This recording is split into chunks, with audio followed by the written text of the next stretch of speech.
Gloria a ti, colonia infantil, que en el centro de mi amada España a todos tus hijos esperas y con amores de madre tú los guardas. Yo te canto, pues de ti recibo verdadera formación cristiana y en tus clases adquiero la ciencia para ser un gran hombre mañana. Hola, humano. Bienvenido a un corto documental de Marginal Media, de la serie Los lugares más horribles del mundo. Educado dentro de un sistema castrense desde mi tierna infancia, bien sé yo que cuando desde niño impregnan tu mente con los valores del paternalismo patriótico, te están adoctrinando para servir al régimen político establecido, y que cuestionarlo es como colgarse una soga al cuello, ir de traidor, deshonrar la confianza de los tuyos.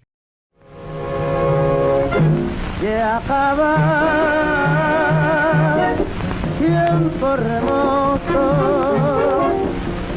y ahora Este vídeo no va sobre mi infancia, sino sobre Cuba, un país atrapado en el paternalismo patriótico desde hace 6 décadas. Paternalismo imperante en los cubanos que viven en Cuba y en los que viven fuera. En los de dentro porque aprendieron a no cuestionar nunca o aprendieron a callar a tiempo. En los de fuera porque aunque saben por qué abandonaron Cuba, escogieron no cuestionarla nunca. O se atrevieron a hacerlo, pero los largos tentáculos del régimen fueron a dar con ellos.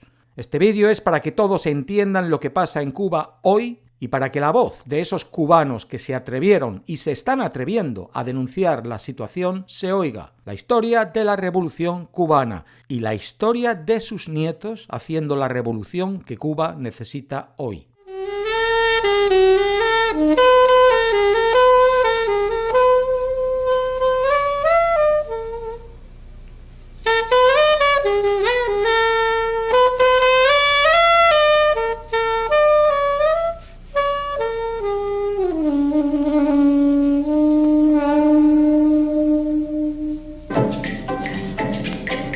No hay que ser un negro lucumí, ni tampoco un esclavo ya, para sentir ansia de gozar cuando resuena un bongo.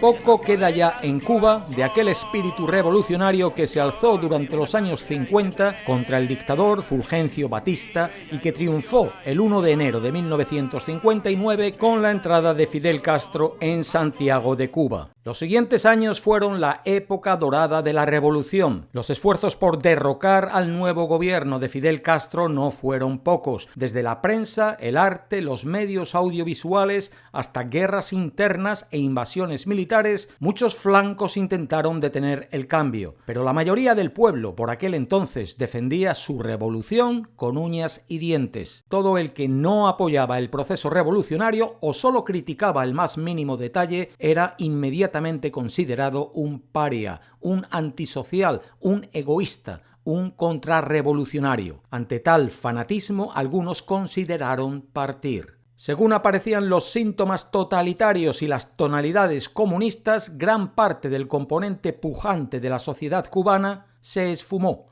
Emprendedores, clase media y alta, religiosos, residentes extranjeros. Incluso algunos padres enviaron a sus hijos solos hacia el vecino del norte, en espera de reencontrarlos y en una búsqueda desesperada de un futuro lejos del comunismo, en lo que se conoció como la Operación Peter Pan.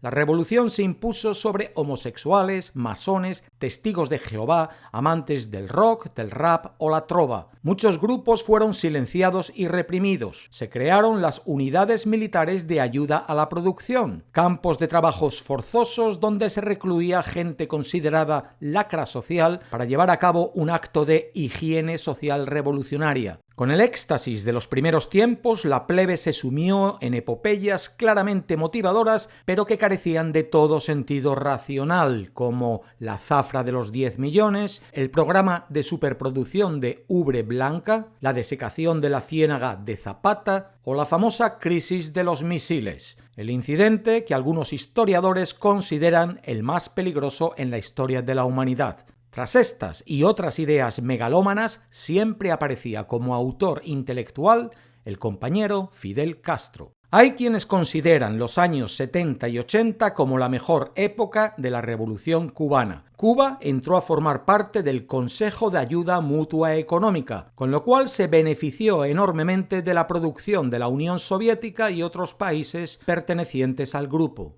El nivel de desarrollo al menos permitía una vida agradable. La escasez dejó de ser un problema crítico, pues la nación solamente tenía que preocuparse de generar caña de azúcar para los estados socialistas y a cambio recibía mercancías de toda clase, desde comida y ropa hasta petróleo y maquinaria. Endulzando Europa, los cubanos tuvieron algo de felicidad por unos años y comenzaron a acariciar el sueño de una sociedad perfecta en la que todo es del pueblo. Mas aquellos que ya habían conocido la cara represiva del gobierno no se dejaron llevar por los cantos de sirena y su sueño seguía siendo el de abandonar la isla. El 4 de abril de 1980, un autobús impacta contra la embajada de Perú en La Habana y sus ocupantes solicitan asilo político en un intento desesperado por emigrar. Invaden la embajada. Fidel Castro ordena que se retire la vigilancia de la embajada para el que quiera entrar que lo haga.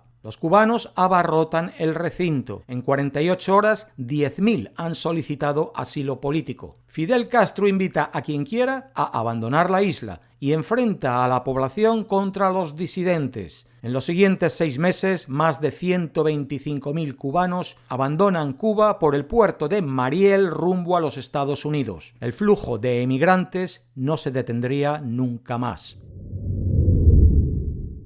En 1989 se derrumba el muro de Berlín, se acaba la Unión Soviética, se acaba el Consejo de Ayuda Mutua Económica y en Cuba se acaba todo. Alimentos, medicinas, ropa, billetes impresos, medios de transporte, material de construcción. Surgen las largas colas para abastecerse, las grandes caminatas para desplazarse, los apagones eléctricos de más de 12 horas, los días sin agua potable. La demagogia de los dirigentes cubanos hace referencia a esta nueva etapa como periodo especial. Estamos en periodo especial, un periodo difícil, un periodo uno de los más difíciles de nuestra historia. El punto álgido de esta crisis se conoce como el maleconazo. El 5 de agosto de 1994, el pueblo, cansado de tanta miseria y desesperanza, sale a las calles a protestar y exigir una solución. La gente recorre las calles habaneras gritando «¡Abajo Fidel! ¡Abajo la revolución!», hasta concentrarse en el malecón de la ciudad.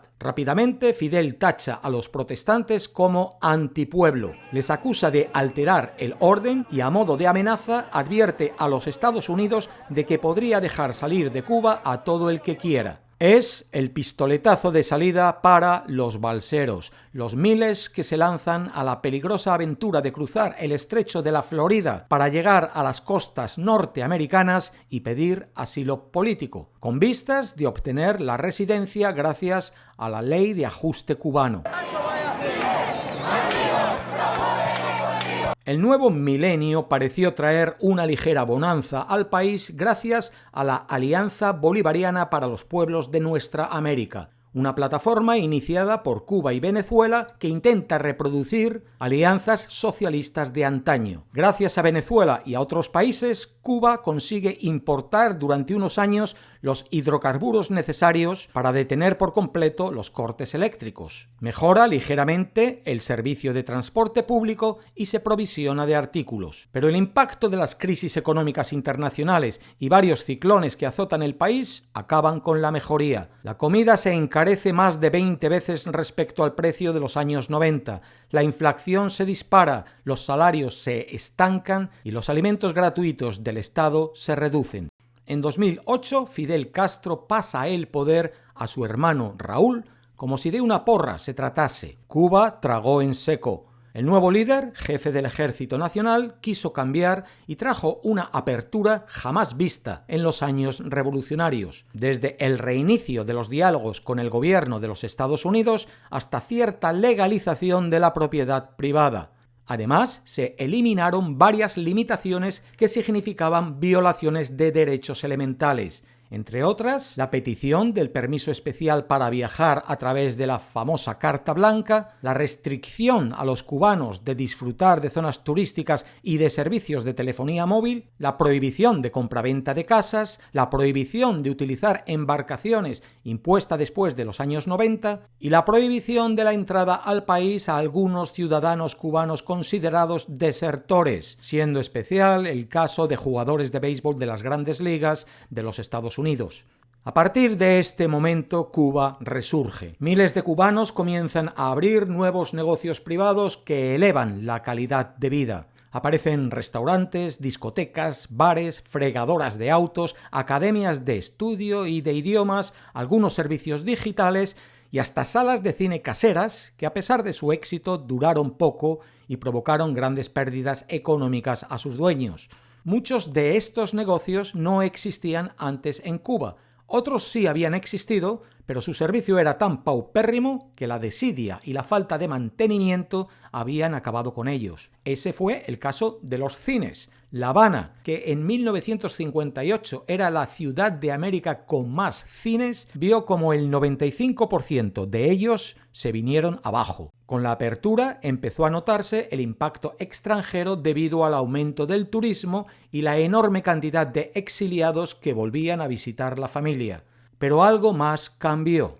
El país fue poco a poco tomado por militares en cada uno de los puntos de interés, con el caso particular del consorcio empresarial Gaesa, gestora de gran parte del Producto Interior Bruto del país. Los gobiernos norteamericano y cubano negocian con la mediación del Papa Francisco el intercambio de prisioneros. Cuba libera a un prisionero político de nacionalidad estadounidense y Estados Unidos libera a 3 cubanos que realizaban tareas de espionaje en ese país y más tarde a otros 2. El trueque político y el acercamiento de los gobiernos de ambos países es percibido por millones de cubanos como una esperanza de acabar con tantos años de odio y enfrentamientos, familias divididas y sueños truncados. Pero algo falló. Muchos lo atribuyen al poder influyente que Barack Obama ejerció sobre la pequeña isla. En una flamante visita protocolar, el presidente norteamericano fue recibido por los cubanos como un mesías